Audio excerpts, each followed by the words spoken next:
first of all, let's look at the background of this site.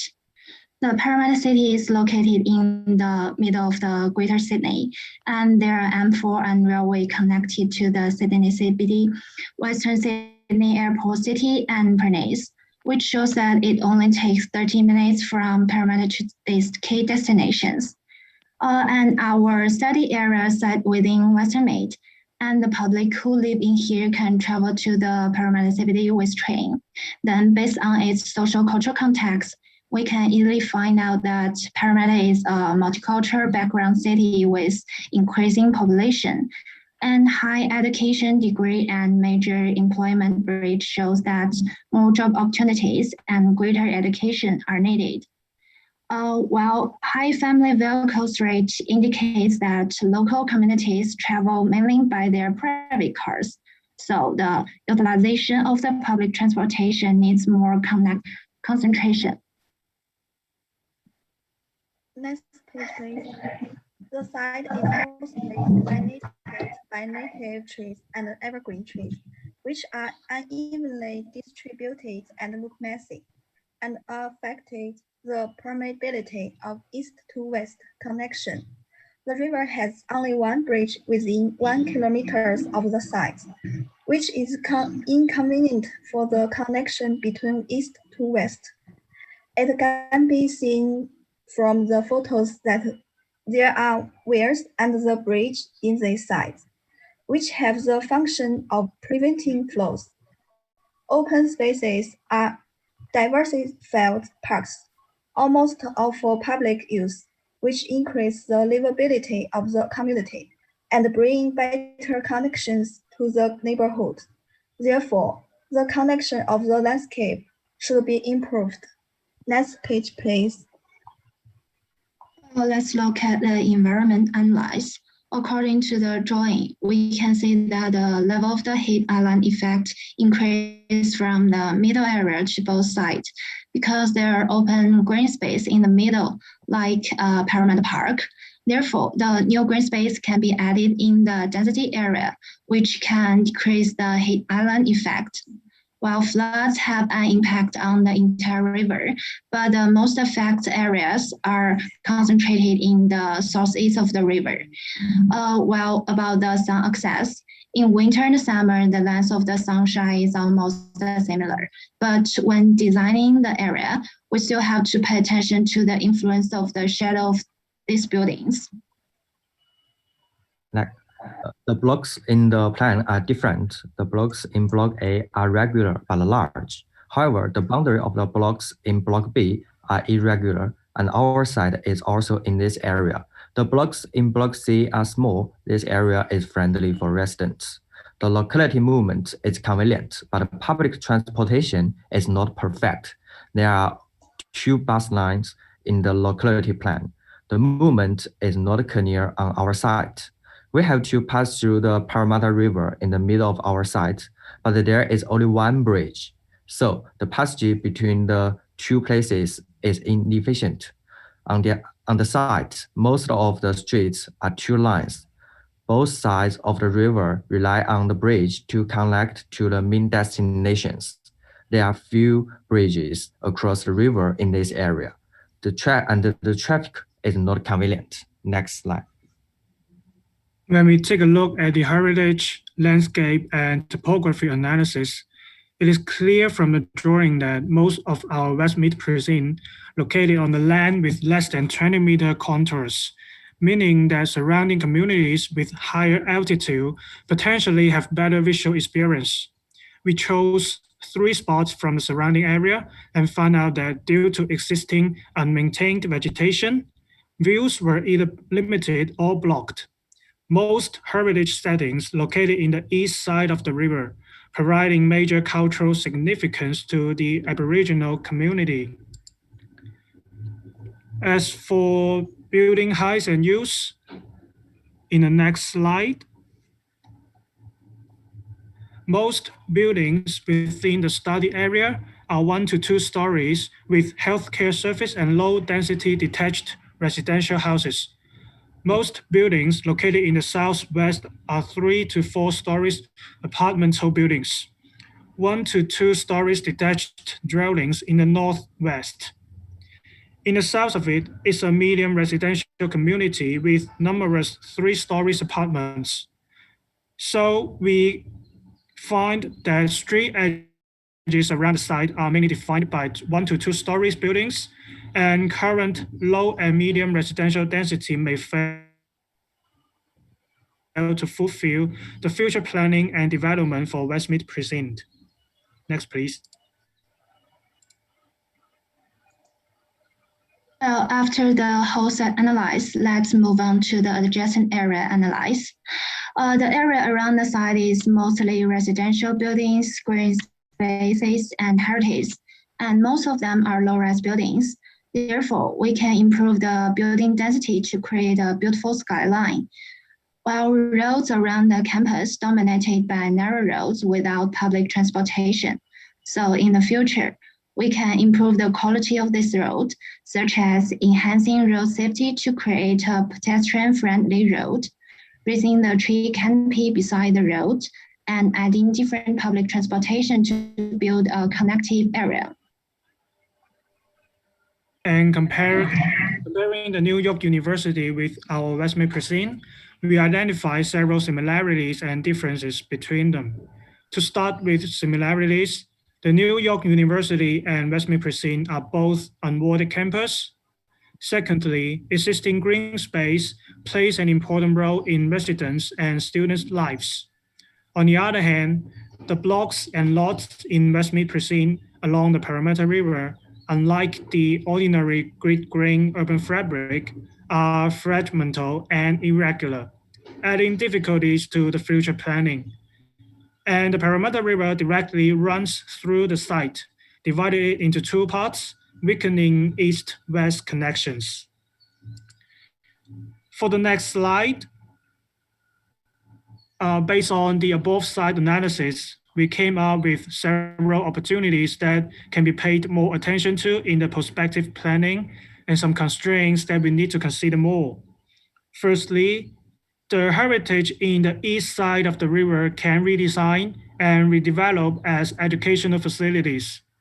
Then existing vegetation and green space along the river can be improved and upgraded, thereby introduce better skylines. Surrounding low and medium detached houses and dwellings can be rebuilt as high-density residential apartments. Next, please. Next, please. We identify several main constraints that may limit our future planning and design.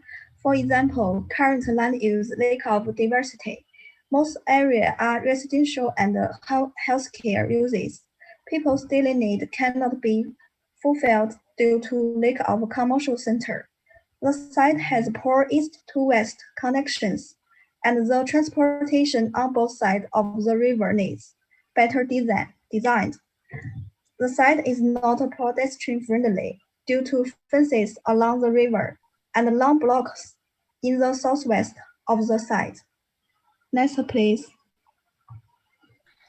Well, to sum up, our vision about the site is to form a trapped community with advanced educational performance, world-class healthcare service, and rich cultural experience.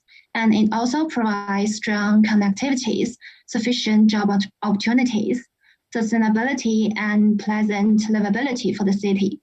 In order to achieve that goal, we came up with several guiding principles, and they came from experience and comparison among these 3 presidents: New York University, Green Square, Joint Avenue Creative Center, and Central Park.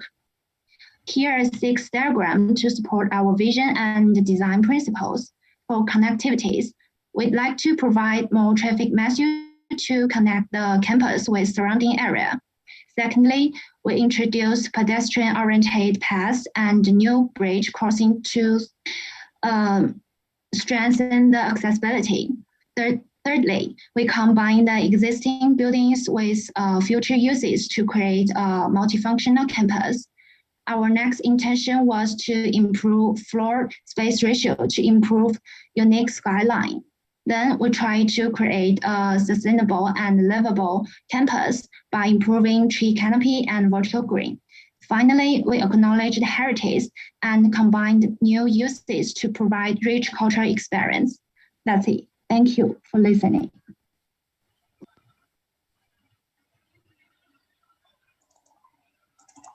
Thank you. Thank you. Look, it was a good presentation, and look, at the beginning the graphic was a bit different, was a bit hard to follow, but then it improved a lot, particularly in the last part. These design principles and vision, I think are very good, and also they are the ones that give you really start thinking about thinking critically about this site and starting to put connections and subdivisions and lot size. I think you're going to the right direction. It's not clear from this slide, but we had discussed during the tutorial that you are trying to expand your site area, particularly to the southwest corner. Yes. I don't know in which slide it was. There it is. There it is. No, you were there. No, it's not this one here, but you have a slide. I think it's the About opportunity. the opportunity. Okay. There it is. Okay, you have that dashed area, which is mixed use education and health, and then redevelopment. So basically, you are starting to connect the western part of the campus, expanding it down towards the green core, and then potentially connected with the new kind of high-rise development to the existing southwest. I think it's a very good strategy, and it's a very good approach how to connect, how to further develop the area. Look, as I say, the graphic is sometimes a bit sketchy and not very easy to read, but I think that all the principles are there. Thank you, Marco. Thank you. Thank you. Okay, I just had a few additional comments. I think that a few things that are about the graphics, as Marco has suggested. I think the opportunities and constraints analysis is a bit abstract and would be better if it was less circles and arrows and you actually draw, and this might come as you do more design work and you come back to these, but drawing the actual connections rather than saying lack of connection, where are the actual road alignments and where might the connection really be, rather than maybe how a bird might fly from one circle to another. So making them more spatially specific would be helpful. And that would reflect some of your thinking, because I think some of the text makes sense and what you say makes sense. It's just the diagrams might not yet tell the same story. I think it would be useful to have, when you present your precedent, to actually present plans that are the same scale, so that you can see how they relate to each other rather than kind of these abstract aerials. One of the things that you said a few times was about height and the low scale context. Sorry, I just need a drink. The context is not going to be low scale for long. It is on the Parramatta side, it is going to get very tall, except for conservation areas. And I suspect that Westmead is also going to get very tall and dense. And so you just need to understand that the existing context may be low, but the planned context is high, and that will change the kind of decisions that you might make. I think the solar access diagram that you had, I don't understand it. It's the graph kind of thing. I think what's important is, if solar access is important, then what an analysis might do is look at, and this is for everybody, not just what are the shadows or the solar access that is there today with this very low scale context, but what is the potential solar constraints as you design. So for example, if you drew a height plane from Parramatta Park and you started to investigate how high could we go before we started overshadowing Parramatta Park, then that would be a useful piece of analysis that will then help you make a design decision. So just think about that, I guess, as you go. And then I think the vision could be a little more specific. I think it's good that the principals are trying to start to diagram what could happen on the site. That's positive. I think the vision statement itself is kind of generic and could be anywhere. And so thinking more about it as a design vision that's going to help you design the place, and maybe build on some of the observations that you've made in your presentation, which you are making a lot of good observations. Thank you, Dina. Thank you, Dina. Thank you. Marco. Thanks to you. Thank you.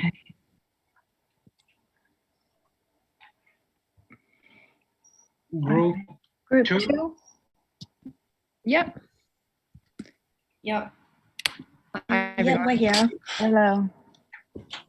I'll just share my screen.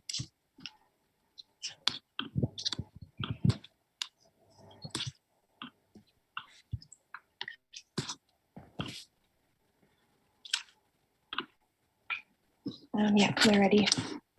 All right. Ready to start? Yep. All right, beautiful. Okay, so hi everyone, we're group 2 with Stephanie, Sheilin and Shababa, and we're going to be presenting to you our campus analysis by design by undertaking thorough research on our site's location, surrounding areas, demography and existing character. So in conjunction to this, the spaces, opportunities and constraints were also pinpointed in order for a vision and design principles to be made for our future design dimension. Next. And next. So the Westmead Parramatta precincts are major commercial and community centres that are currently spaces of mass development. So located in Greater Western Sydney, approximately 24 kilometres from the CBD, the Parramatta and Westmead areas are slowly transforming into central business districts for residents and workers of Greater Sydney. So something that the study area prides itself on would be its rich history. The spaces currently contain a multiplicity of cultural and historic buildings that showcase the area's history and Indigenous significance. In addition to this, Parramatta Westmead area is being transformed into a transport hub for Western Sydney due to the projected population aimed to cluster in the area. For example, the Parramatta Light Rail construction, Sydney West Metro and Fright Rail upgrades have already been established to improve the high-speed rail links to these spaces. As you can see, we've highlighted the 3 key areas of interest in this map. So Westmead, North Parramatta and Parramatta, and the key places of Parramatta Park and Westmead Health Precinct, which are surrounding our site. Next.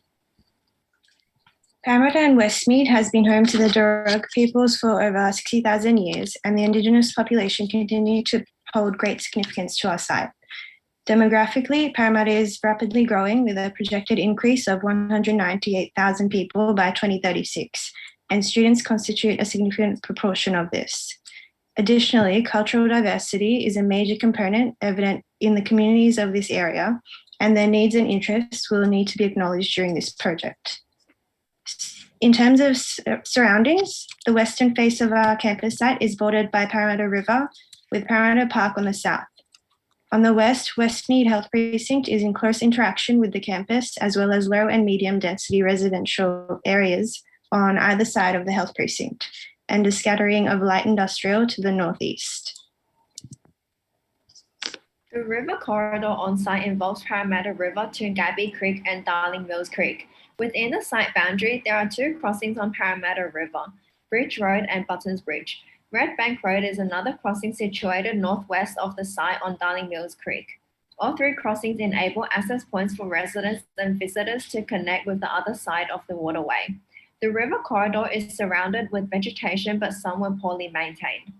The topography on site is fairly flat with a slight slope towards the east near the residential areas. Some of the landmark views include the Parramatta River looking from Wisteria Gardens, view of the Westmead Health Precinct entrance, view towards Darling Mills Creek from the site, and view from Red Bank Road looking towards the site. Next, please. So analysis was undertaken on the open space and vegetation in the area to understand the connection between the open spaces, the topography of the space and its tree canopy, and also the walking radius from green areas to the surrounding community. So as you can see in the left map, the thicker tree canopy is located within Parramatta Park and along the river's edge, having the sparse tree canopy located within the streets, other open spaces and within the health precinct. In the map on the right, a walking radius is presented to show the connections and distance of the parks to surrounding residential areas. So this conclusively shows that the distance of the parks don't reach much of the surrounding community. Another study was also done in addition to understand what native species are in the area. So some of these include the red forest gum, which is located in the ridges and slopes of the land, and the rough-barked apple located in the swampy grounds. So these species need to be protected and utilised as a benefit in further development. Next. The Parramatta Light Rail is currently under construction with a few stops running horizontally across the site from west to east. This provides accessibility for residents and visitors surrounding the site with a few bus stops along the east and northwest of site. Bike lanes are mainly located around Parramatta Park with some pedestrian-only footpaths. Shubhaba will talk about the street typology. Looking at the street typology surrounding our site, the 2 arterial and 2 main roads carry the most significant amounts of vehicular activity, with the connecting mixed and residential streets quieter in comparison. This illustrates that our site will be in contact with a large range of street interfaces, creating different noise levels and activity during different times of the day. So analysis of the lot sizes, uses and heritage was undertaken to understand the developmental characteristics of the surrounding space. So in the analysis to the left, we've mapped out the different land uses of the area, including health infrastructure, which is obviously the Westmead precinct, mixed use, industrial, different types of residential and other spaces in order to visualise the density. There obviously seems to be a large health infrastructure district within the Westmead area, and this is surrounded by high to medium density residential areas. So within our site, majority of the space seems to be mixed use, surrounded by enterprise corridor and other medium density residential spaces. So on the right, the general heritage spaces were mapped out, as well as the conservation areas. So the key heritage buildings within the site were also scoped out, identifying the key buildings within the area.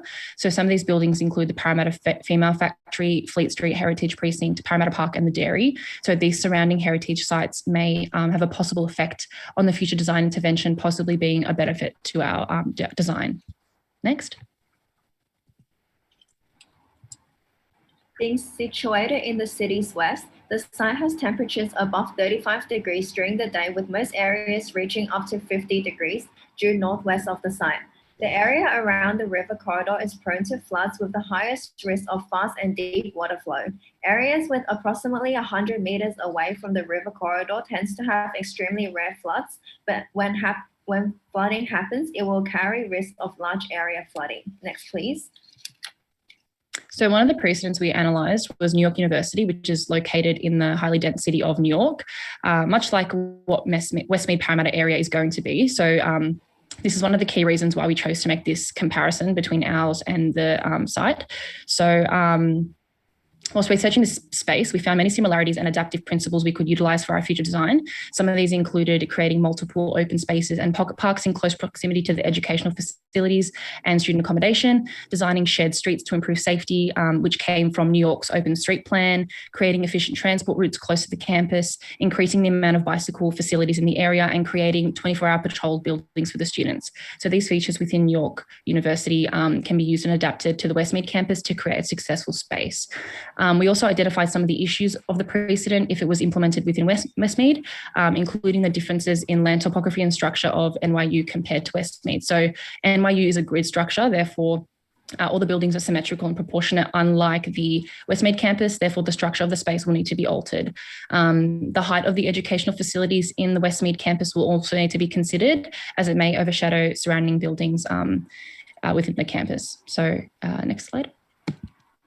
Some of the key opportunities include utilizing the existing heritage buildings to create character highlighted in orange on the map, integrating the existing green spaces highlighted in green, the close proximity to the light rail Westmead and Westmead train station, encouraging active transport by introducing bicycle and footpaths, potential to create more river crossings to improve accessibility, revitalizing and creating connections to existing open spaces, and creating a denser space with safety and diversity for students. Next, please. Some of the key constraints include the heritage buildings on site with tall walls highlighted in purple on the map. The likelihood of flooding is high from the river corridor. The construction of the university may bring risks to the existing flora and fauna highlighted in green circles, limited access to train stations. The Children's Hospital may cause traffic congestion. Parramatta Park lacks connection with limited bike lanes, and more connections across the river may result in higher costs. Next, please. Based on our site analysis and precedent study, we've developed a vision and set of design principles for our campus. Our vision is to create a vibrant and inclusive campus that celebrates its Indigenous connections and respects existing heritage. The future campus will provide a connected network of safe open spaces, streets, and paths to support campus life and ultimately create a sustainable and resilient campus. Our design principles look at 4 focus areas, the first being culture and context. Through this lens, our campus will actively engage with the historic and cultural context of the site to create an inclusive and diverse campus for both students and community. We will ensure the built form responds to the natural setting to avoid instances of overshadowing in Parramatta Park and River. In terms of safety and connection, our campus will create safe pedestrian-oriented networks through initiatives such as shared streets and also encourage active transport through well-connected bike paths and facilities. Looking at transport and access, our campus will enhance existing bus services and stops to improve the public transport network, whilst ensuring accessibility to all transport services on campus. We will also broaden the catchment of students and staff to Greater Sydney by connecting them through improved transport networks. Finally, we will create a sustainable and resilient campus through the implementation of sustainability initiatives, such as increased tree canopy and green building features. We will also create multi-use open spaces to encourage vibrant campus life whilst contributing to the Sydney Green Grid. Thank you for listening to our presentation, and we look forward to continuing work on this project. Great. Thank you. Thank you. Thank you. Thank you. Thank you. Should I stop sharing? No, you can leave it there while we comment. Okay. Maybe I'll go first this time, Marco. Okay. So I think that the slides are very easy to read. The graphics are consistent. You know, the fact that you've got the same scale and it keeps, you know, going from slide to slide, it makes it very easy to graphically read it, but also to then listen to what you're saying. And I think that you had a lot of really good observations. I think that one of the challenges, I think, is that a lot of the information was at a scale that's a bit bigger than the site, or a lot bit bigger than the site. So when you got to the opportunities and constraints, you were looking at a regional analysis rather than the site itself. And you've made some good observations and your principles have some useful information in them, but that scale of the opportunity constraints doesn't help you when you're going to come to design, when you need to look at your site. So you need to zoom in and be a bit more place specific so that you're actually understanding the heritage. So for example, needing the heritage to actually say what the different significances are of the different elements, rather than they're just all drawn there as building footprints, but they're all the same weight when they're very different weights, some of them. So so it's really just a matter of like, there's good information, but you do need to zoom in more to help you make decisions. And I think similarly with the vision and the design principles, they all make sense, but they're also very, I don't know how to say this, but they're kind of like what you would read in a planning policy. And I want you to start to think about, but as a designer who has to actually make spaces on the ground, how can you then take them to that next level of detail that's going to help you design your campus? Does that make sense? Yeah. So there's a lot of useful and good information there. So I'm just kind of pushing you along for the next stage of the project. Yeah. Mm. Marco? Yes, look, I agree with everything you have said. And I think it's an excellent presentation. It's still a bit high level.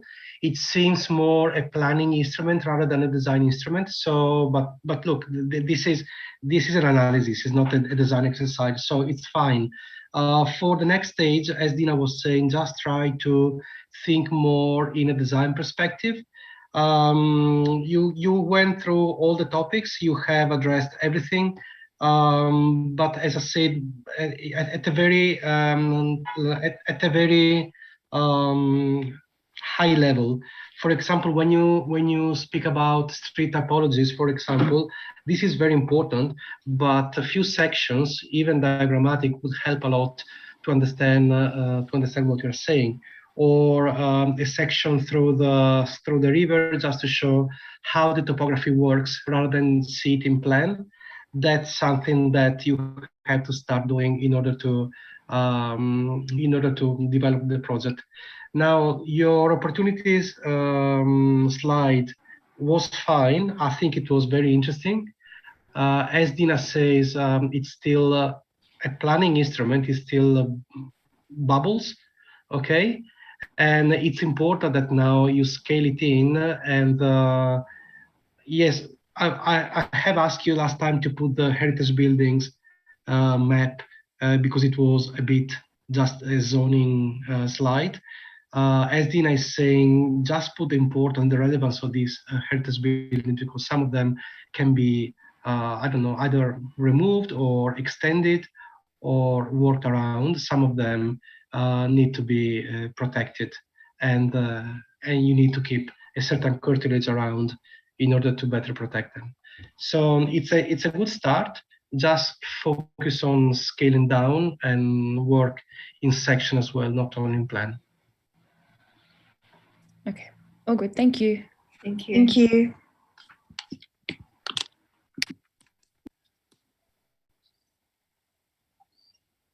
Okay. Group 10. Yep.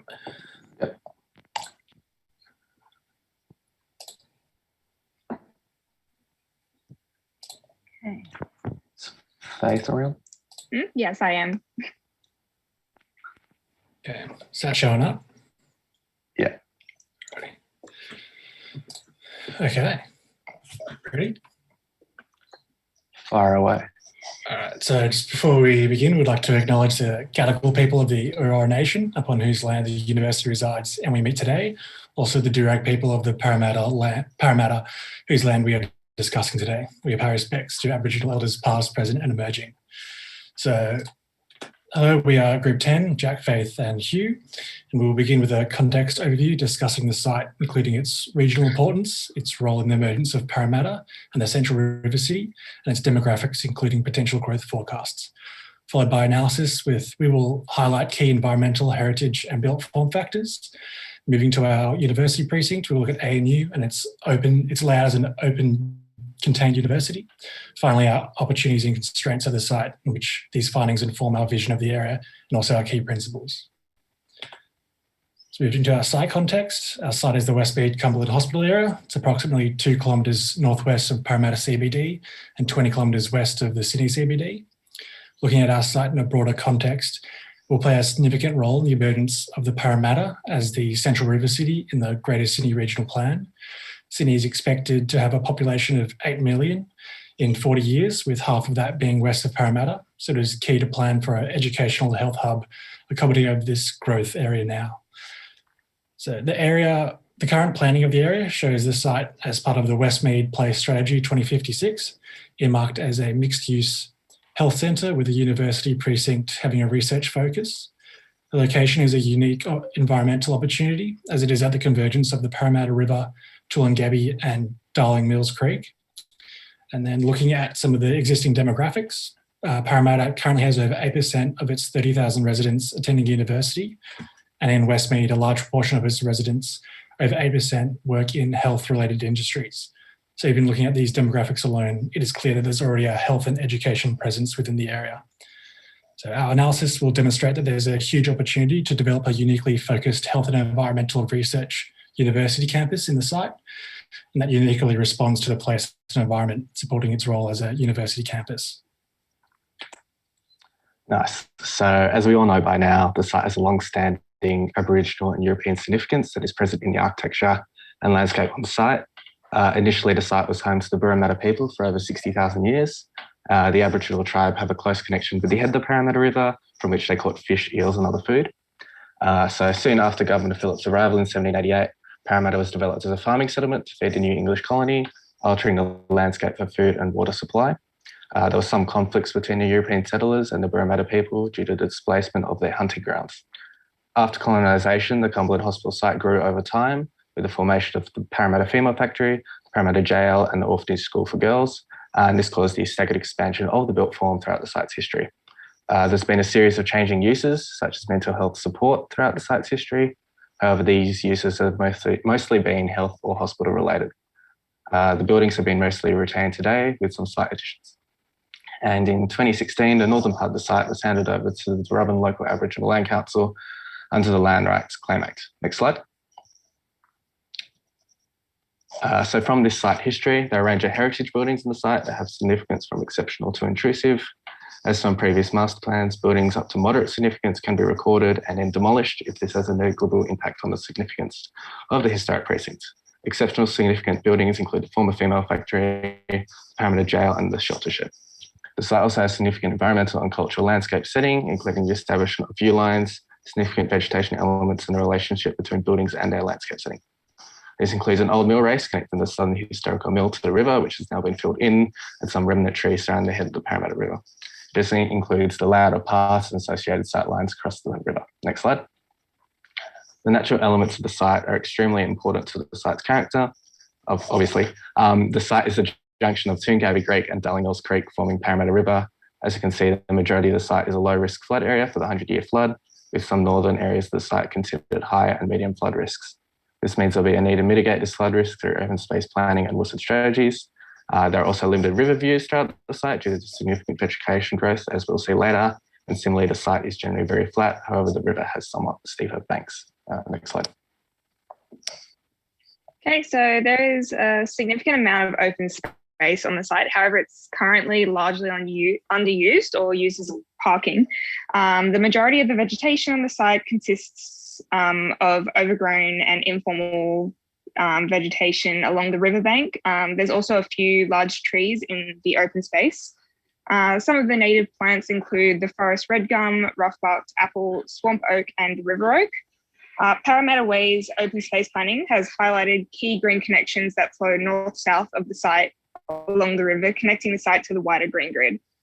Also of note is the grey-headed flying fox camp to the south of the site, adjacent to the river, which provides a unique environmental constraint on the site. Next slide. The current transport network on the site is largely disconnected due to the lack of connections across the river. The proposed light rail travels east-west along the central bridge of the site, stopping on Handsworth Street and Eastern Circuit, and will resolve this lack of connectivity to a degree. There are a few pedestrian routes on the site, however, they are largely disconnected. Bus networks on the east and west of the site are also disconnected due to the lack of connectivity across the river. Currently, there are no bicycle paths on the site. However, there is a bicycle path to the south of the site in Parramatta Park. As I said before, most of the open space is being used as car parking, so it's kind of a bit disjointed. Next slide. So the maximum height of the existing buildings is 2 stories on the site, with some of the surrounding buildings being a bit higher. So at the moment, there isn't really much issues with overshadowing. The new light rail will also provide additional transport access to the site. However, there's still very limited access as it is, and there's limited bicycle access on the site currently. Next slide. So comparing Western Sydney to eastern suburbs, the average temperature can be 5 to 8 degrees hotter during summer, and this map shows that surface temperature is above the ambient air temperature. As temperatures are expected to increase with the effects of global warming, addressing this will be a major concern moving forward, not only for the site, but as Parramatta as a whole. This heat island effect not only creates discomfort, but also has a large energy requirement to combat it. Climate control in homes accounts for between 20 to 50% of household energy consumption. And with a forecast of an additional 3 million people, this will have a significant energy increase. Not only is the site away from the cooling coastal breezes in Parramatta, but also has significant solar access. So this significant solar access is due to the low density development, open layout and limited tree canopy. Additionally, the northern aspect has no major overshadowing as the Toongabbie and Darling Mills Creek creates a buffer from potential overshadowing from the north onto our site. This creates an opportunity for environmental response for the site using tree canopy, as a 10% increase in tree canopy can reduce surface temperatures by 1.1 degrees. So additionally to temperature, tree canopy can also provide native habitat benefits and biophilic advantages to mental health, which can have positive impacts on learning. The precedent we chose to connect to our site was the design for the Australian National University, which was guided by 7 principles. These principles are clearly defined hubs, landscaped promenades, a vehicle restricted heart, strong city connections, harmonious and distinctive design, a vibrant living and working environment, and environmental sustainability. Some of the key principles which we related to our site include the connections to the river and the green links corresponding to the course of the river, which can be applied along the Parramatta River. Also, the integration and variety of uses throughout this precinct alongside a distinctive design and heritage aspect defining faculties to create a balanced mix of uses which could be applied to the Parramatta campus. The key constraint we highlighted was the ring road, which acts as a barrier for the ANU campus and demonstrates why strong city connections are crucial to minimise the effects of an introverted campus. So at the moment, the river acts as a bit of a barrier to the city for our campus. So resolving that will be really important in our design. Next slide. So some of the site opportunities which we highlighted were the heritage buildings on the eastern side, which create a possibility for a very distinct precinct. Also, the light rail will make the campus more accessible, and maintaining environmental and culture. There are currently some disconnected pedestrian routes surrounding the site, which can be connected alongside the river to create a more pedestrianised and connected area. There's also an opportunity to connect the site to the river through an extension of the urban grid and increasing access across the river. The addition of more pedestrian bridges across the river could create more connections, not only to the wider city context, but within the campus itself. There is also a possibility to design a green spine alongside the already established heritage spine on the eastern side of the site. And next slide. So a few of the constraints is that a majority of the site is within a low risk flood zone, and a small portion of the site is within a medium to high risk flood zone, though this could be reduced through design. To the western side, there are a number of dilapidated buildings, and there's currently limited crossings over the river, which makes it highly disconnected. Without these connections, it is also quite disconnected from its city context, and significant heritage buildings on the site will have to be considered in future designs. The other thing that has to be considered is the flying fox population, which was mentioned earlier, and any design in that area would need to be done in considered in relation to that population. Next slide.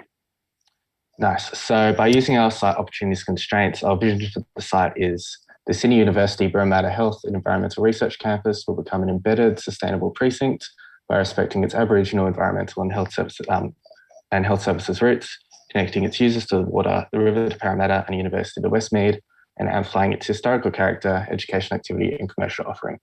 In this vision statement, we have highlighted the importance of the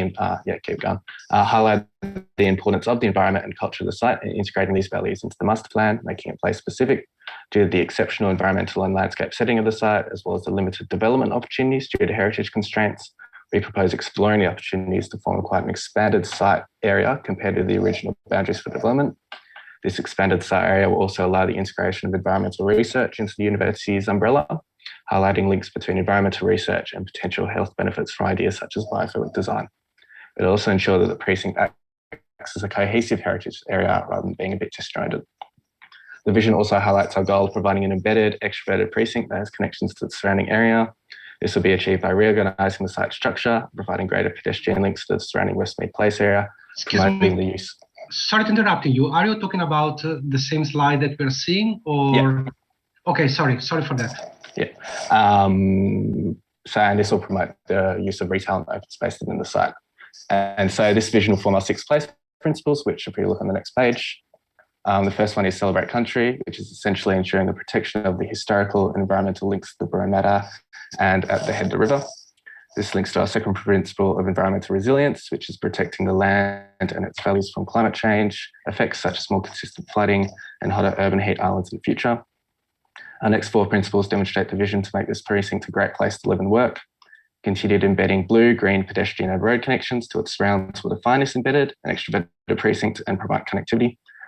To draw people into the precinct, providing gathering places that have a distinctive identity will foster contemporary practice and activate the space. And our final principle, creating a premier destination, will ensure the precinct develops best in practice, walkable and comfortable spaces. Thanks.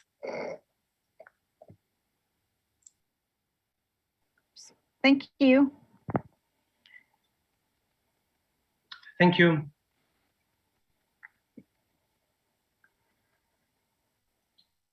Do you want me to go, Dina? Yeah, go ahead. Yeah, it was an excellent presentation. Sorry for interrupting you. I thought that you were talking about, because you showed this slide before and then you went back to the previous one. Look, it was an excellent presentation. It was very, very well designed. It was very consistent in terms of graphic. The only thing that I noticed is that on the movement network, the river was missing and was kind of difficult to read it.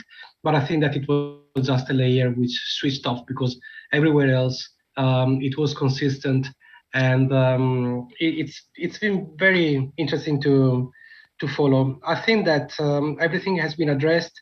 You have done with you have done this presentation following a very consistent order, and it was very easy to read. You have started to think in section, which is good. Yeah. And yes, I think it's fine. I think it's really it is really interesting and easy to read. Yep. Yes. Yep. Okay. And I agree with Marco. It was very easy to understand. I think some of the strengths are, for example, when you explain the environmental performance, you also then go on to explain what its relevance or its benefits are for a future campus. I think it's always good when the analysis interprets and says why it's important.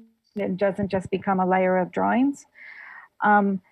You did say in the heritage, I think the history, but then when you showed the heritage map, then it made sense for me. There was a link because they followed each other. But you did say that there were view lines, but there's no view lines in the drawing. And I would like to kind of, I guess, understand what's important in terms of views and how that might then structure your design in the future. I think the fact that you hinted at the beginning that you're kind of aiming for a health and environmental campus does in some ways make it easier for us to follow the content because we kind of know what we're going to hear. So you didn't just wait to the end to sort of tell us that was your conclusion. I think the opportunities and constraints could be a bit more refined. A lot of what you say is not necessarily what's in the drawing, or it doesn't really represent yet the kind of environmental aspects that you showed in your mapping. So a lot of the information's there, it's just not really carried over into those drawings yet. And I think that's something that you should just keep refining into the next assignment too, because it'll just help you more. As I said, the observations are there. It's just getting them represented so that you're actually drawing what you're saying. But yeah, other than that, I thought that was good. Thanks. Thank you. Okay. What time is it? 3:11. Little. Group 11. Present. Hi. Hi. Hi, How are Dina. you? Marco. We have pre-recorded our presentation to make our life easier. Just That's okay. and here we go. Afternoon, everyone. This is Group 11. I'm Watson. My teammates and I will show you the results of our site analysis. The selected study area is located at the junction of Westmead and North Parramatta, and adjacent to the CBD area and the World Heritage Item, Parramatta Park. It covers about 45 hectares. Among them, the dark red rectangle is the proposed campus area. The overall outline of the site can be seen as a triangle-like squeezed by an urban space in three directions. From the layer of the geographic or urban structure, the site is at a three-way intersection. In the foreseeable future, a series of strategic initiatives for this district will involve the site into a round of identity conversion.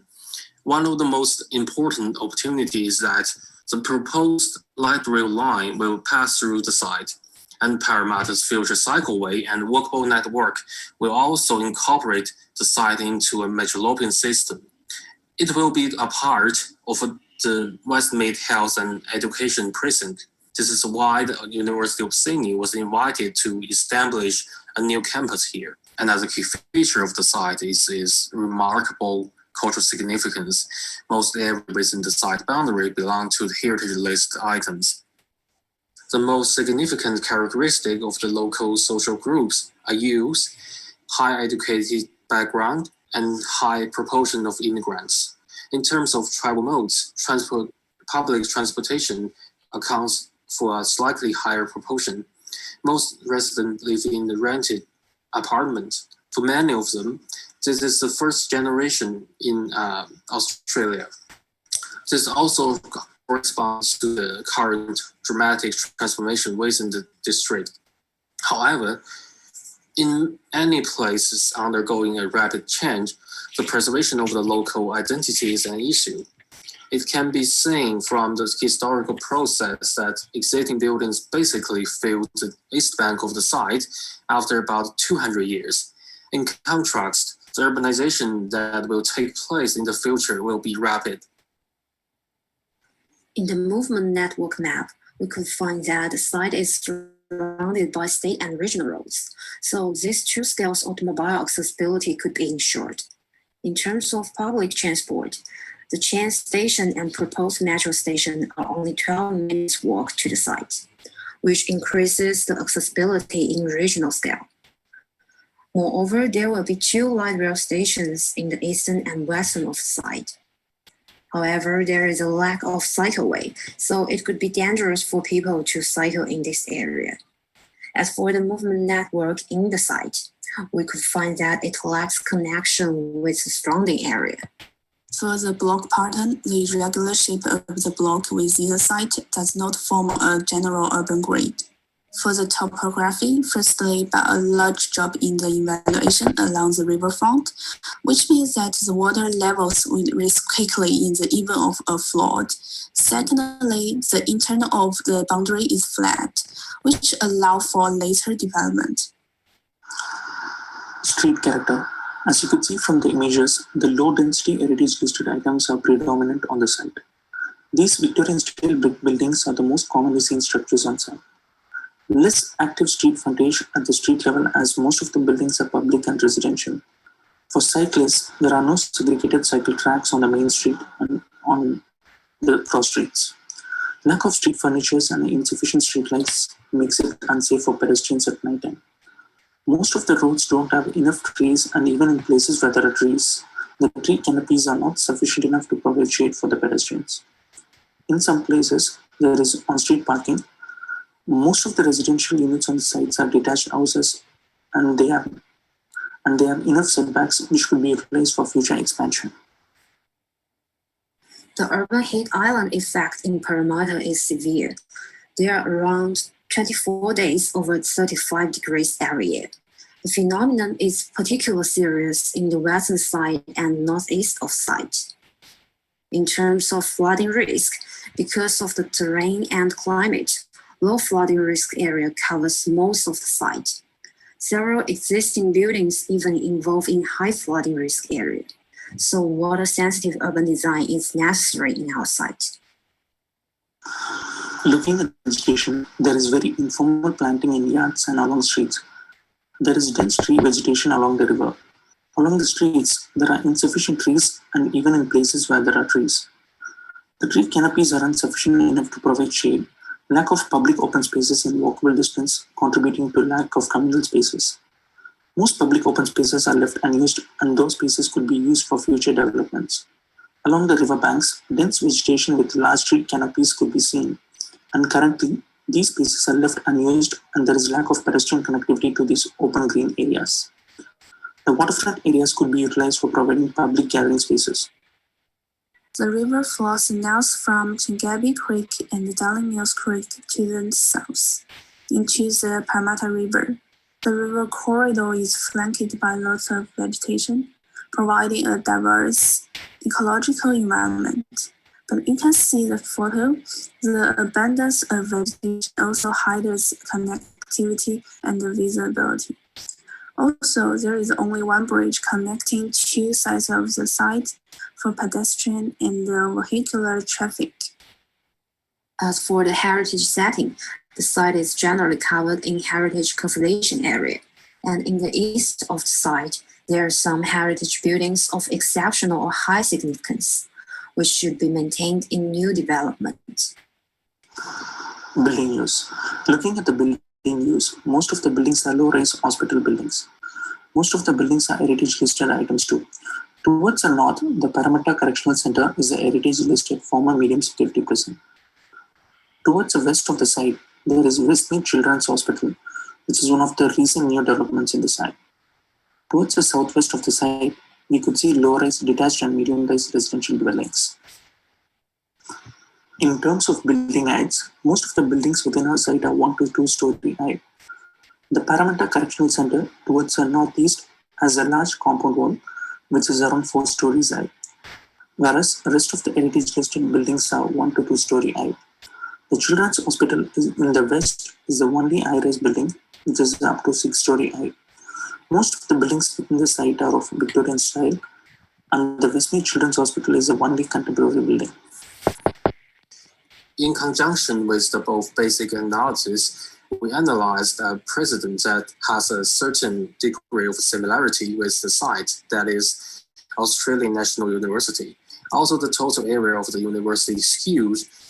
Its compact core axis is comparable to the Westmead campus. In response to the geographic layout, where the driver is sandwiched by the campus, ANU's approach is to introduce a public domain corridor arranged perpendicular to the waterfront corridor.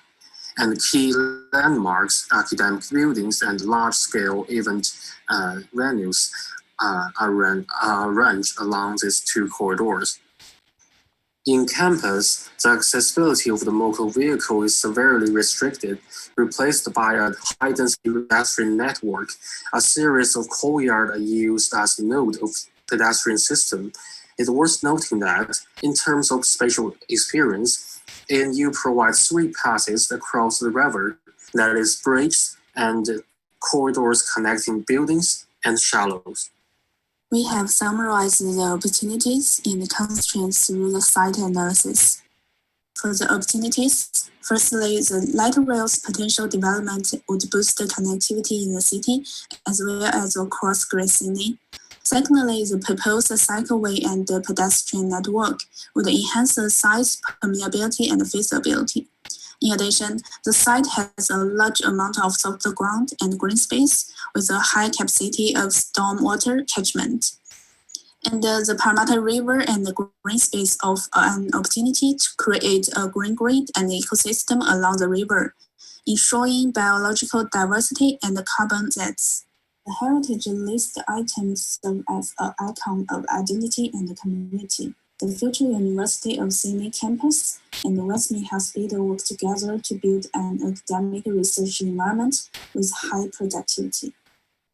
For the constraint, in terms of spatial relationships, the waterfront area is excluded from the city. Existing heritage items and the significant tree on the site make it difficult to form a regular urban grid and traffic network, which is not receptive to the overall development. The large motor vehicular occupation is not pedestrian friendly. Also, urban heat island and flooding are serious issues. In addition, the potential for public urban space development is hindered by the large river and the ground floor along the waterfront. Also, there is a lack of connectivity to the green open space, and the land is typically homogeneous. After summarizing the opportunity and constraints, we study an ongoing new campus project using Merced, led by SOM.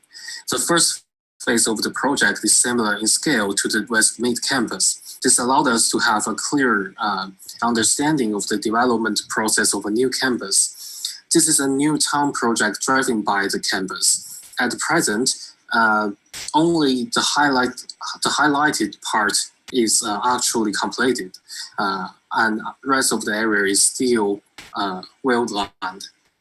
This means that the development of a new campus is a long-term process.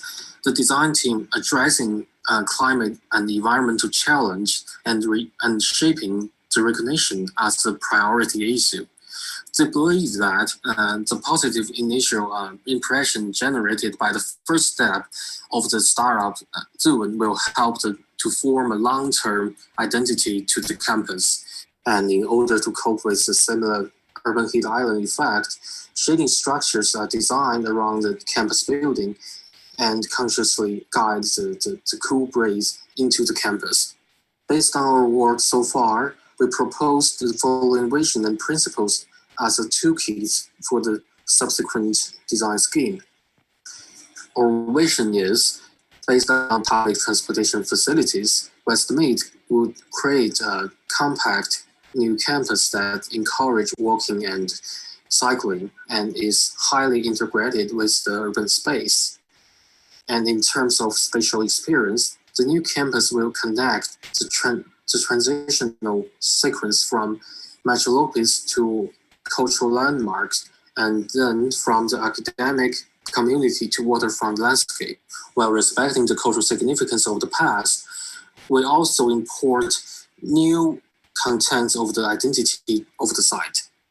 The 6 principles we establish include transportation-oriented development, public domain corridor, connect with the urban grid, and high-intensity development in key locations, and the interchange node for public transportation and slow movement system, and then reshaping the waterfront corridor. Yeah, and that will be all for the presentation. Thank you. Great, thank you very much. And let me open my PDF version of the. Okay. Do you want to go, Marco? Or you want me to go?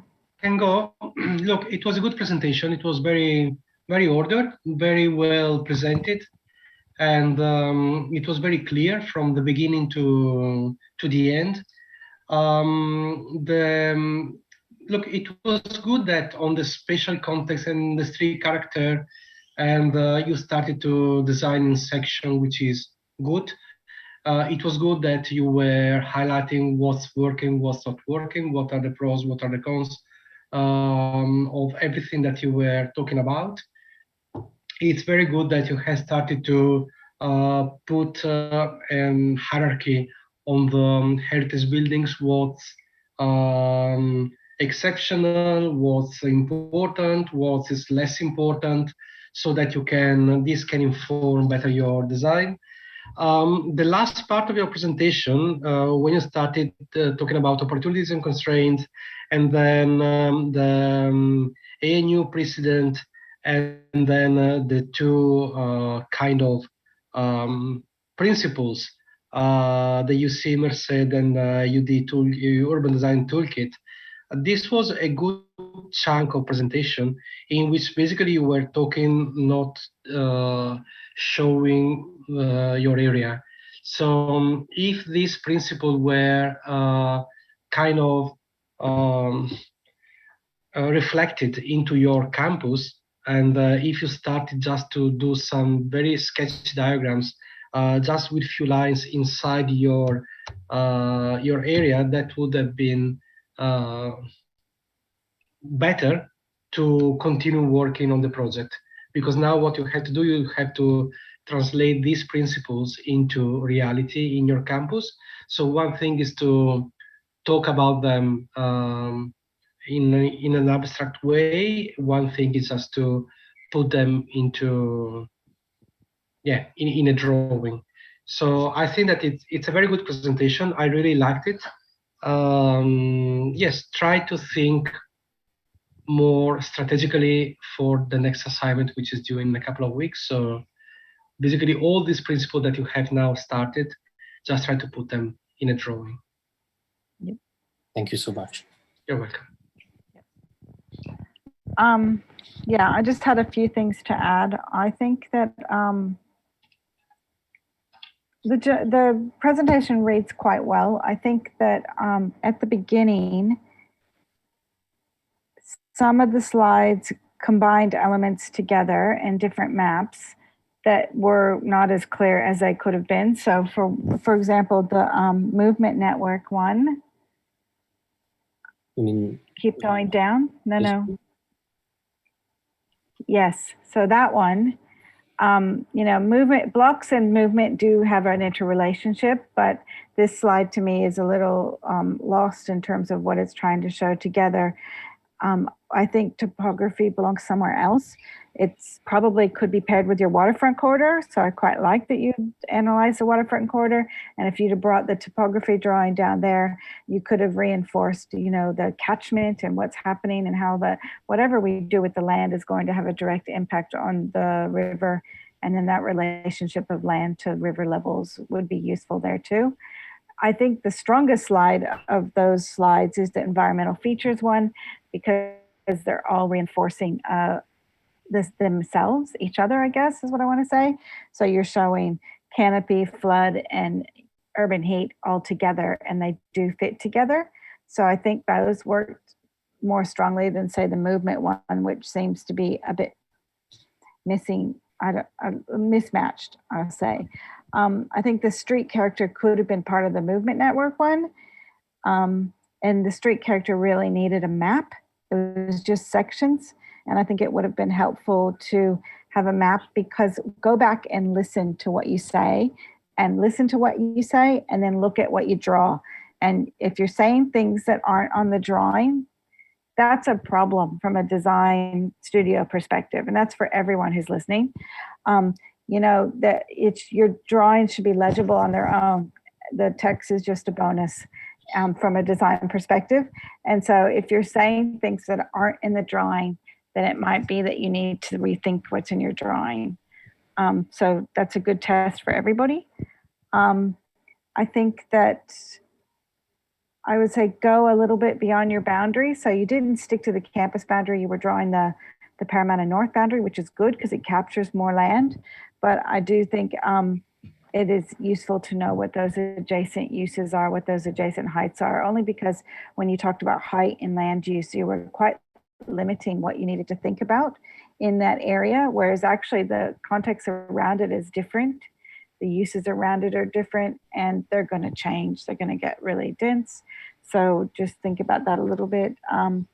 I got lost when you added the new precedent at the end. So I understand why it might be there. So maybe it should have been paired with the ANU precedent so that you could talk about precedents together and then draw the principles out that could then help you think about your opportunities and constraints. So I just got lost because it's got kind of introduced in a funny order. I would say the opportunities and constraints, good observations, could be further interrogated, place specific. When you start to draw arrows that look like they're floating in space, I want to know where they belong, locate them on the land. And so in this case, those arrows, I get it. They're saying that there's a disconnection, but maybe then they should be moved into the opportunities drawing and be spatially located and therefore be an opportunity for a connection in the future rather than the problem. Does that make sense? And that's always a problem. That's always a challenge, I think, with opportunities and constraints, is that chicken or egg. Where do you put it? Because you can turn them in, you can turn constraints into opportunities. So try to keep the constraints, the things that are really stuck. And then, you know, the other things that you can turn around to an opportunity, get them moved into the opportunity column. But good, lots of information and well thought out, I thought. Thanks. Thank you so much. Thank you. Okay. We're okay time-wise, although Marco and I are going to be shattered. Okay, this is group 11. Do we have another one to? No. No, we're moving into cluster C. Okay, are we taking 5 minutes? I think that we are a bit. Yes. Okay. Let's take 5 minutes so you can get a drink and whatever, Marco. Okay, so I'll see you in 5 minutes, okay? 5 minutes, everybody. In the same room, okay?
We're just waiting for Marco.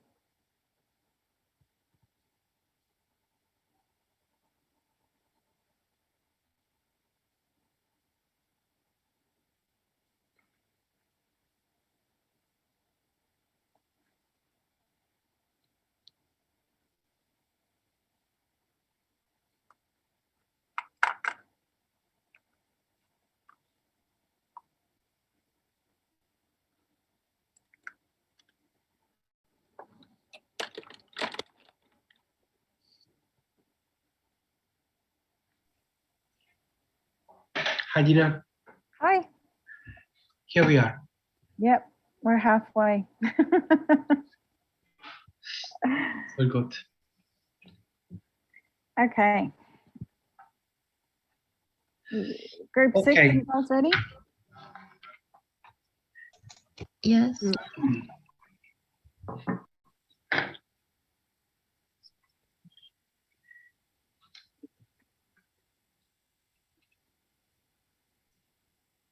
Can you see the screen? Yes. So group 6, isn't it? Yes.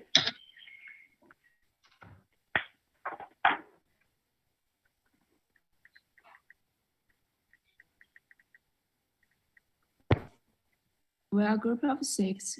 My name is Jiangping Wang, and here are Zhaotong Chen and Yifei Ge. Hi. First, we will go through the set analysis, and then we'll present our proposition 1, and then we'll explain the opportunities and constraints that we summarized. At the end, we'll introduce our design concept. So the set is situated to the northwest of Sydney, approximately 27 kilometers from the CBD. It's a part of the Westmead Place Strategy 2036, which indicates that Westmead is strategically aligned to become a world-class innovation, education, and a health precinct. To the right side, this is the demographic data of Parramatta. It indicates that the city has average population density compared with Great Sydney, and positively, the population number is increasing. And also the cultural diversity is a significant feature in this place. Mila? The topography can be seen. The terrain of the site is lower than the surrounding area. So when the rainstorm come or in the rainy season, water will flow into the lower laying area. That means the site is sustainable to flash flooding. So it's the big threat of the campus, and it will influence traffic and the protection. Parramatta River flows through the site. The two upstream creeks both run into the Parramatta River, and there are many weirs in the downstream river that ferries cannot come in, and there's rich vegetation along the rivers. Next. The vegetation has five main types. Because of the protection of the river ecosystem, there are varieties of vegetation types beside both sides of the river. The type of trees is the most common in the other place of the site. And there are four main entrances of the site, but part of the lands are narrow and irregular, with unclear street nameplate and guideposts. People easily get lost. And some intersections are lack of connection, and with some driveway ends. So next design, we will modify direction of the roads and create a strong connection. Next. For the open space analysis, there is limited public open space in the site. The largest one is Spot Oval, which is located in the hospital area. This is not convenient for community to access the open space to entertainment and relaxation from the residential area. There are enough parking space around the Camberland Hospital and Children's Hospital. For the heritage analysis, there are richness historical heritage resources in the site.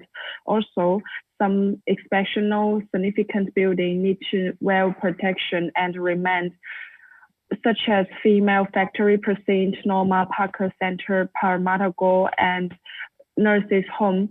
The European-style historical buildings are well maintained in the site, which is Nurses Home and Parramatta Gore on the western part of the site.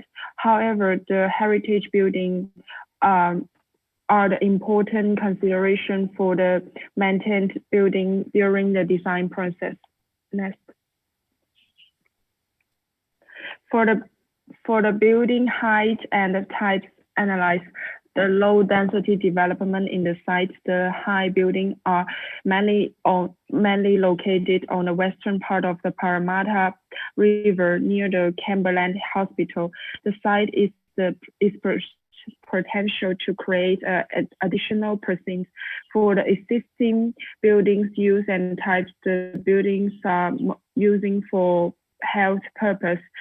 Lack of commercial purpose within the site are not provided a convenient living atmosphere for the community.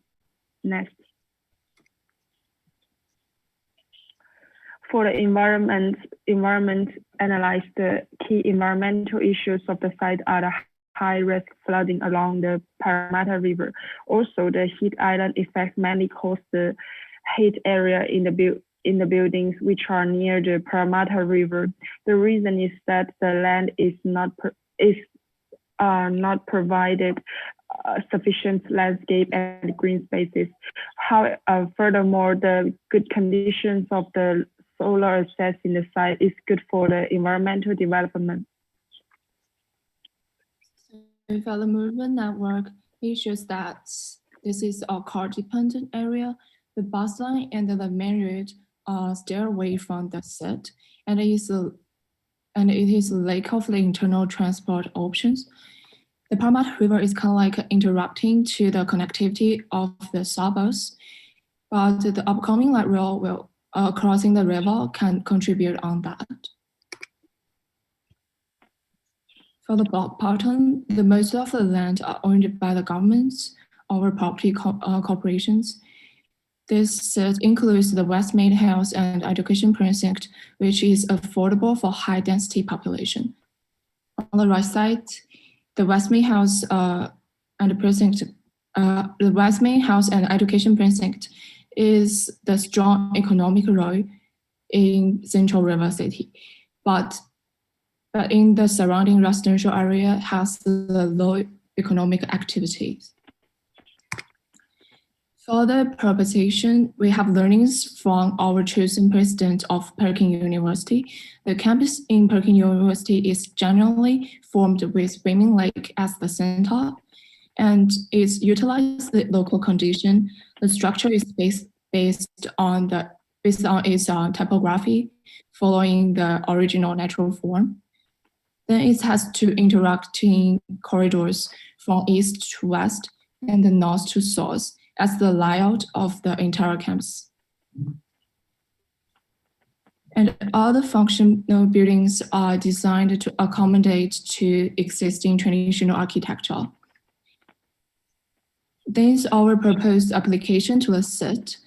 For the connectivity, we propose the new bridges, plus the internal light rail, we lay out the new main roads. For the public domain, we think about the local condition of public green space, water course, and the vegetation, plus the proposed main road and the heritage location. The public domain are focused on the southeast area of the set. Based on those proposed, the blocks are aligned to the combination of the new main road, heritage area, the new public domain, and the chosen campus set.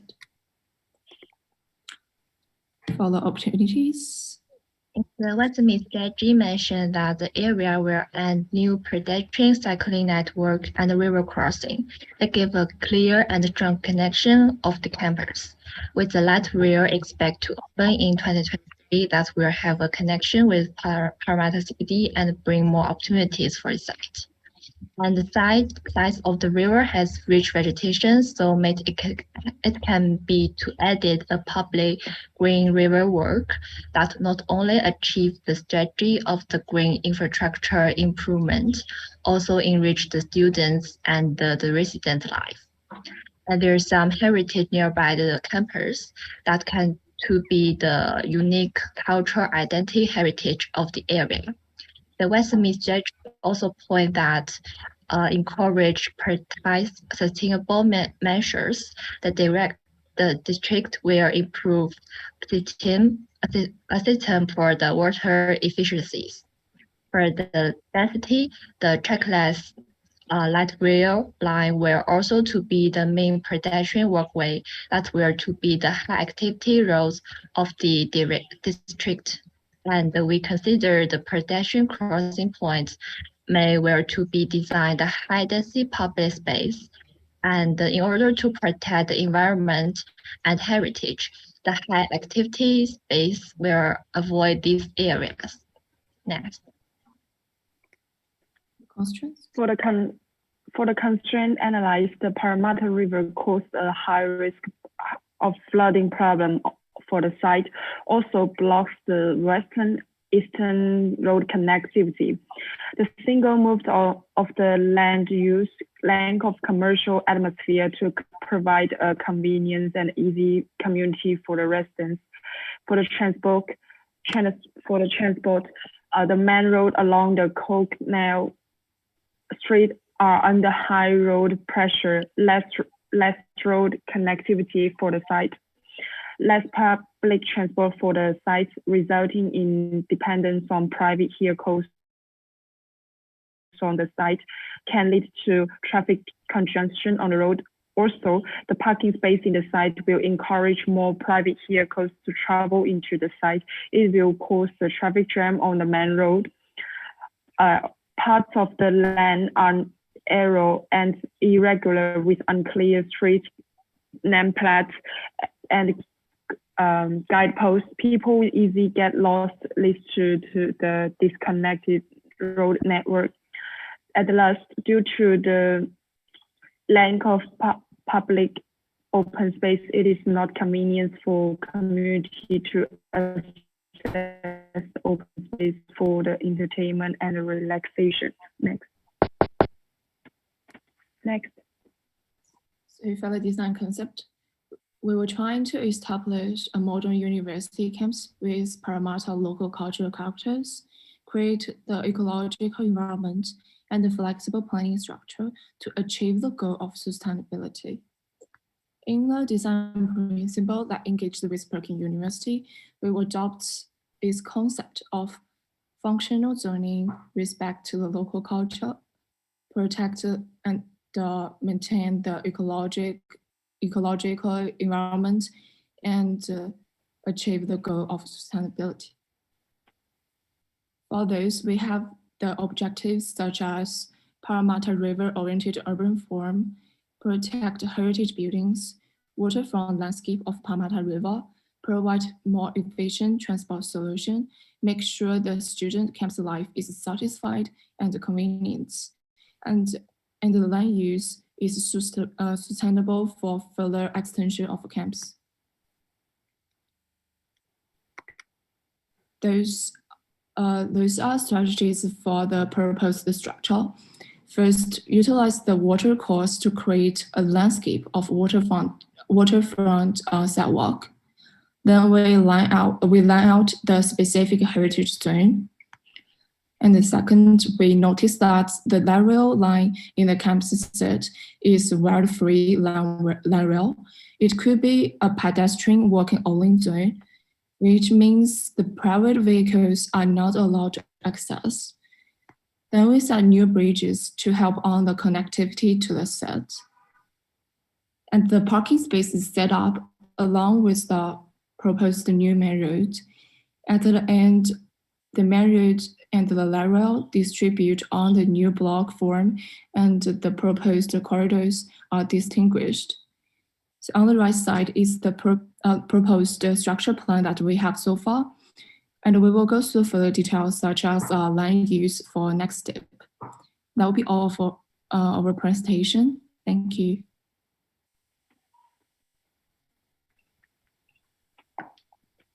Thank you. Shall I go, Dina? Sure. Dina, shall I go? Yes.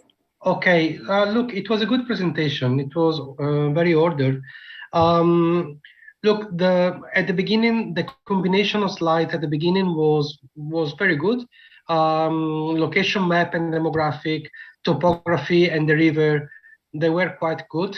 At a certain point, there was